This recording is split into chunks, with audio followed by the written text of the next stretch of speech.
since we're taught not to assume anything in journalism, and since Tua leads the league in interceptions, I guess we probably should ask you, will he take all the first team practice snaps this week, and will he be your starter for the next several weeks, barring injury? Yeah, he's going to take the snaps this week, and he's going to be our starter this week. And my expectation is that we don't throw 10 picks. And with the 4 offensive linemen who are eligible to return off IR, any of them designated this week to return, would you anticipate? Not this week. And how about Sanders? Hmm? Sanders as well. Not this week. Do you have a Darren Waller update you can offer us? It was soft tissue. It's a situation that probably it would be living in hope to see him in the upcoming next week's games. But he'll be diligent, and this means a lot to him. So, but that's kind of where I'm at with it right now, with the information I have. You said the tape doesn't lie. What did the tape show after last night's loss? We are 100% at losing football games that we don't play complementary football in. That it was as much as the easy answer for one player or one position. There was an immense amount of there was the appropriate effort, and there was the want to, the disciplined of that it takes to know your assignments inside and out and execute your assignments inside and out. That was lacking at many times. There was plenty. I would love to. You give credit to the victor, but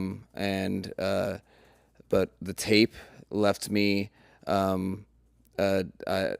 I don't really have an opinion on the two teams against each other because we didn't participate in the game. In my opinion, it was not because people were disinterested. Quite the contrary. The 11 penalties for 100 yards and being out of position, but wanting to be in position. That's a lot of times what that comes down to.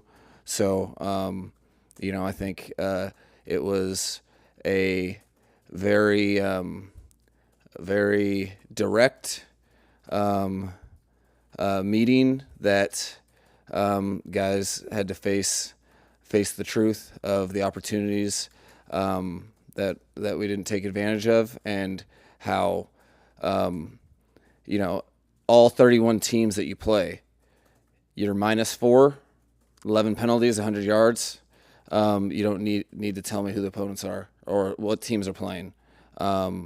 You're going to lose that game. So I'm not sure if there's statistics out there that would support it. I'm sure there's something close to it. You don't. That's not how you win football games. And the team had to embrace that reality and hard truth, which is important for all of us.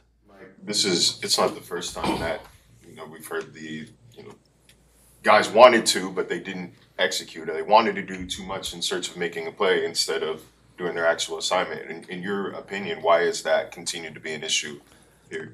Well, I mean, obviously that's where I'm trying to get down to the bottom of. You have a spirited practice week. That's that things occur, and then if it was patternized, I could be in front of it.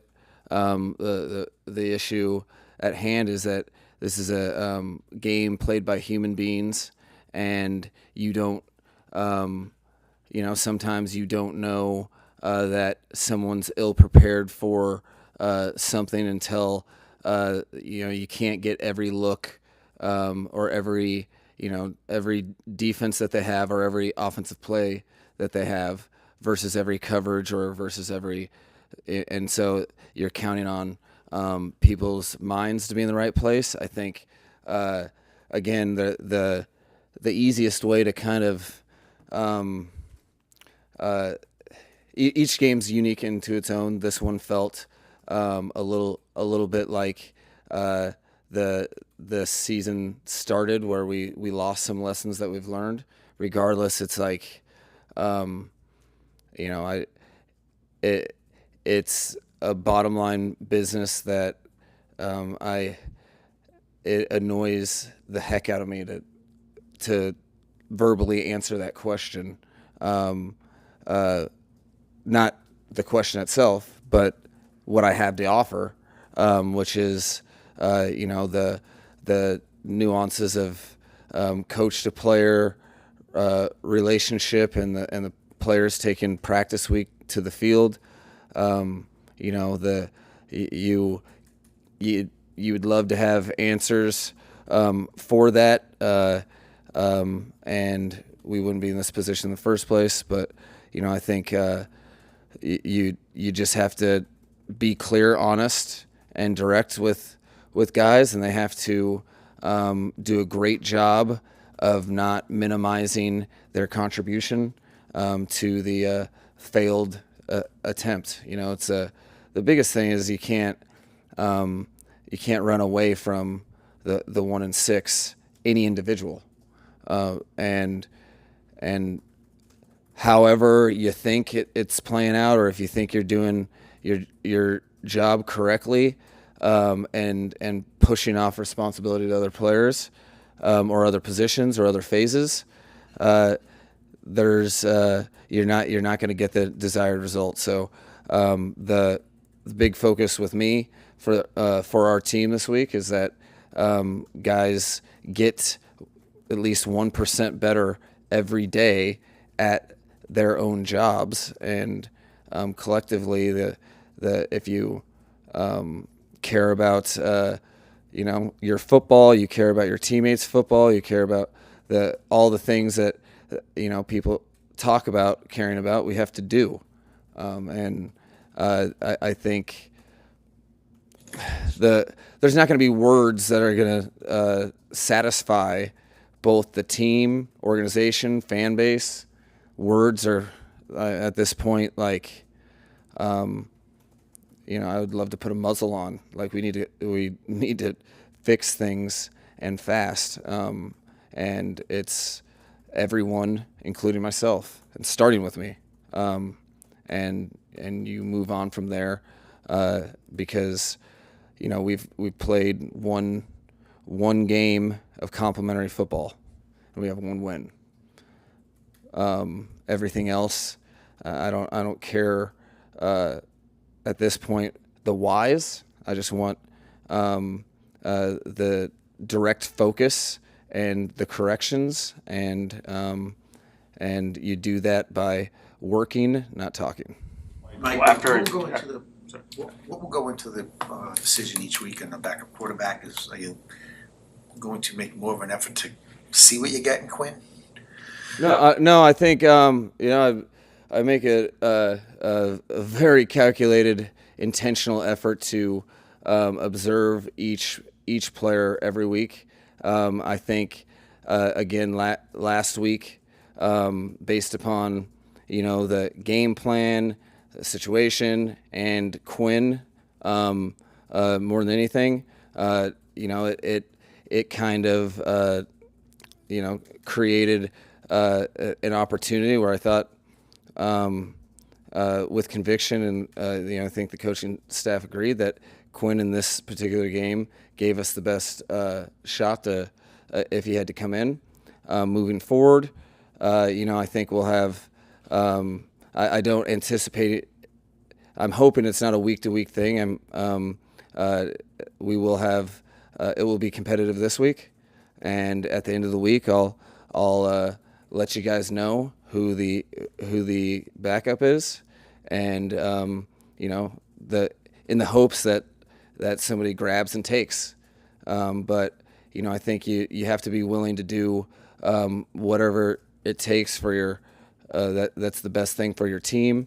I was very proud of Zach understanding that this was not a wholesale change. This was for this game, and all things are on the table moving forward in their competition, and we'll settle down on the field and move on from there. When it comes to dissecting games with Tua after a game, how does it work with you guys? Do you guys meet one-on-one? Does he compile notes, tells you what he likes, doesn't like? Do you guys meet one-on-one a lot during the week, or is it strictly team settings? No, so sometimes it'll be in the position room, sometimes it's in front of the group, and sometimes it's direct one-on-one. In this case, I thought it was important for us to watch the offense together. So we watched the pass game together this morning, and had direct communication about the ebbs and flows of the game and how we can both improve for each other. Because to me, that specifically when you're having, or when you go through a performance like that, I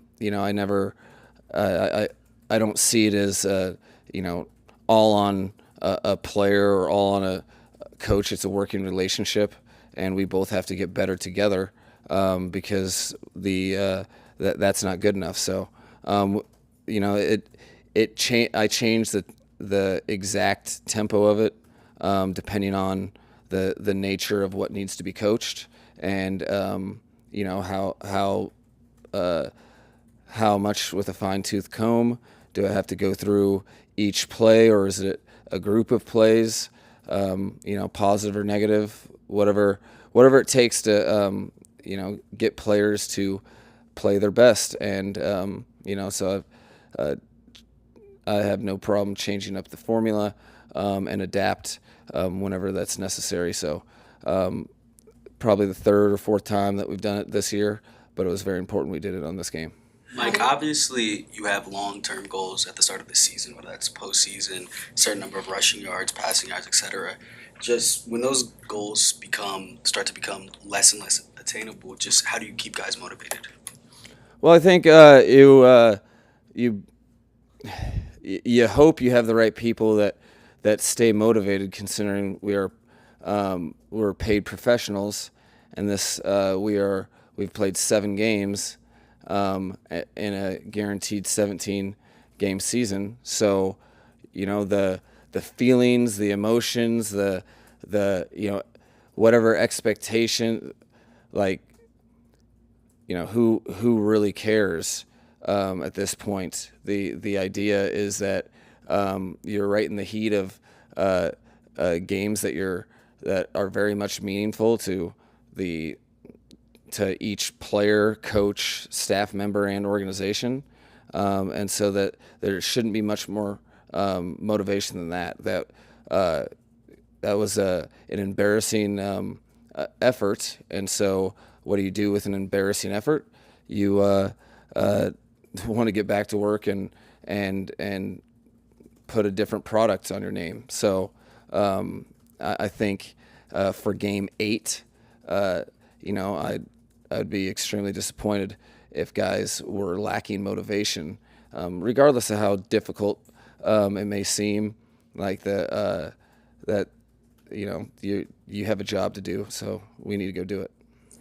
Mike, did you have any discussions with Stephen Ross yesterday when you got back? And then I know you answered this part yesterday after the game, but so much outside noise swirling around about your future and a lot of other people. Just how are you handling all that? And well, like I said before, I don't really. I have there's a piece of me that's from an integrity standpoint that I just refuse to go into that world of speculation when I'm currently I'm holding the job. I think that's kind of irresponsible. I do recognize, and the hard part is the residual consequences. I think of other staff members, players, just the uncertainty of that.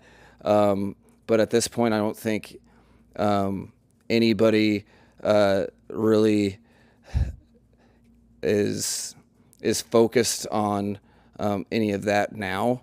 You got to focus on winning a game. As far as talking to Mr. Ross, talked to him right after the game, and we talk about the game. And it was, there was a lot to talk about within that particular game, that outing.